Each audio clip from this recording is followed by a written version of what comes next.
क्षेत्र जर पाहिलं तर आपण एक 37 ते 38,000 हेक्टरच्या दरम्यान आपलं पेरणी क्षेत्र असतं कापसाचं। यामध्ये एकूण आपल्याला साधारणतः 2 लाख कापसाच्या बियाण्याच्या पॅकेटची मागणी असते। आजच आम्ही कंपनीच्या सर्व प्रतिनिधींची बैठक घेतली। एकंदरीत आपल्याकडे ज्या काही मागणी असणाऱ्या व्हरायट्या आहेत आणि चांगल्या दर्जेदार कंपन्यातल्या आहेत त्या मुबलक प्रमाणात बाजारात उपलब्ध आहेत।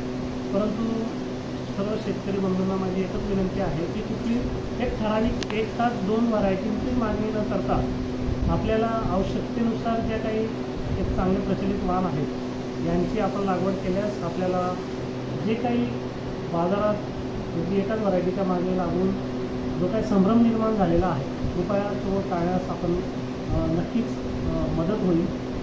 दुसरी महत्त्वाची गोष्ट की आपल्याकडे अनधिकृत बियाणे कुठल्याही शेतकऱ्याने खरेदी करू नये अशी या प्रसंगी विनंती करतो। त्यामध्ये आपल्याला गेल्या वर्षाचं ते चौगाव आणि मुनगाव या गावातील शेतकऱ्यांचे देखील अनुभव सांगता येतील की त्यांचं 90% नुकसान या आमिष दाखवून खरेदी केलेल्या बियाण्यामुळे झालेले आहे।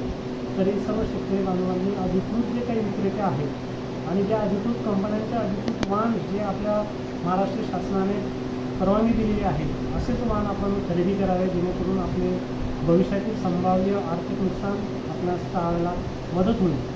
आणि नक्कीच आपण या एका खरीप हंगामाच्या तयारीला सुरुवात झालेलीच आहे।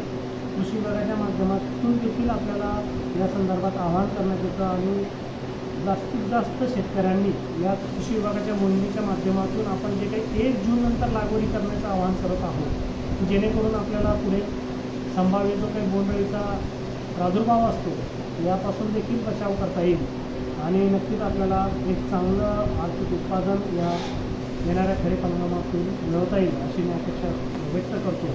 धन्यवाद।